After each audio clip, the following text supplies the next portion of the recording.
মক্কা, যেখানে অহংকার ছিল মাটি পর্যন্ত ছেয়ে, আর সত্যের আলোকে ঢাকা ছিল কুফর ও গাফেলতির অন্ধকারে, নবী মুহাম্মদ সাল্লাল্লাহু আলাইহি ওয়াসাল্লাম নিরলস প্রচার করছিলেন তাওহীদের ডাক।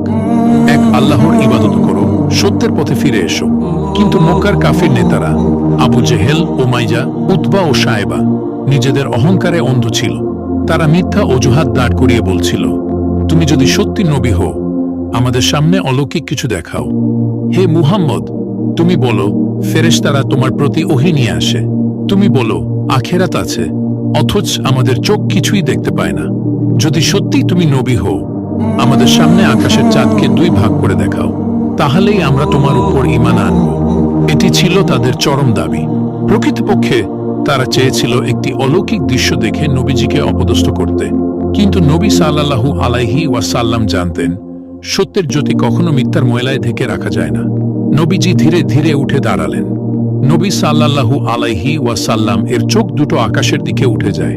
মৃদু কণ্ঠে তিনি আল্লাহর সাহায্য প্রার্থনা করেন। সমগ্র ভুবনে যেন থমকে যায় বাতাসের চলন। রাতের নিস্তব্ধতা গভীরতর হয়। নবীজি সাল্লাল্লাহু আলাইহি ওয়াসাল্লাম আঙুল তুললেন আকাশের দিকে। চাঁদ স্পষ্টভাবে দুই টুকরো হয়ে যায়। এক টুকরো পাহাড়ের এক পাশে, আরেক টুকরো অন্য পাশে দৃশ্যমান। সবাই হতবাক, চোখ কপালে। একজন মক্কাবাসী চিৎকার করে ওঠে, এ তো স্পষ্ট জাদু।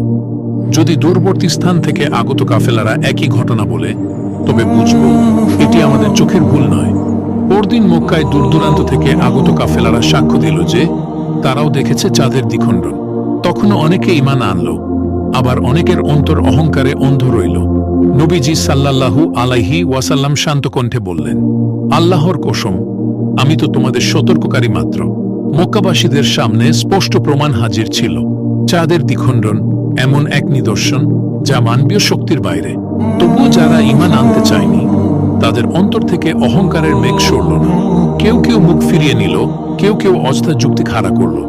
এ তো এক নিদারুণ জাদু, মুহাম্মদের মায়াবী কৌশল মাত্র। কিন্তু যাদের হৃদয় সত্যের জন্য বিগলিত ছিল, যারা আল্লাহর দিকে ফিরে আসতে চেয়েছিল, তারা কাঁদতে কাঁদতে নবীজির কাছে এসে ঈমান আনল।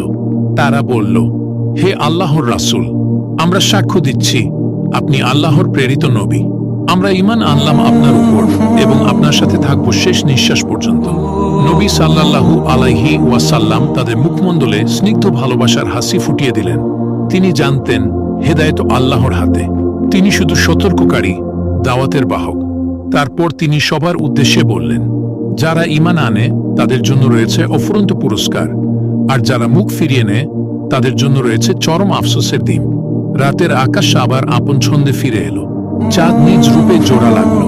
কিন্তু সেই রাত, সেই নিদর্শন মক্কার বুকে চিরকাল রয়ে গেল এক অমোচনীয় সাক্ষ্যরূপে, আল্লাহর কুদরতের, নবুয়তের সত্যতার। এভাবেই ইতিহাসের পাতায় স্বর্ণাক্ষরে লেখা হয়ে গেল এক অনন্য অলৌকিক ঘটনার কথা। ইনশিকাকুল কামার, চাঁদের দ্বিখণ্ডন।